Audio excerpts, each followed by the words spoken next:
তো রাত্রিবেলা আমার প্রচণ্ড খিদে পাওয়ায় রাত 11:30 নাগাদ আমি হাক্কা অ্যান্ড রুলস করবো বলে ঠিক করি, তো সেটা শুরুও করে দিই। তো যাই হোক, তো ফার্স্টেই এরকম অনিয়নগুলো ভেজে নিলাম খুব কুইক অ্যান্ড শর্টসে, মানে কি বলবো, খুব তাড়াতাড়ি করেছি আর কি।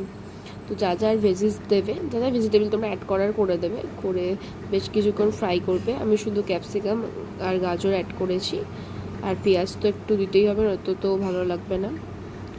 তো আর আমি সেরকম কিছু দিইনি, কোনো ভেজিস বলো বা আদার্স কিছু আমি দিইনি। তো এটা বেশ কিছুক্ষণ ফ্রাই করে তখন যতক্ষণ এটা ফ্রাই একটু হচ্ছে তখন করতে হবে, এই যে দেখতে পেলে কটা বাজে। তো দেন একটু দিয়ে দিতে হবে লবণ দেওয়ার পর এই যে সস দিয়ে দিয়েছি কটা, যেটা আমি ক্লিপস নিইনি, আর দিয়েছি ম্যাগি মশলা।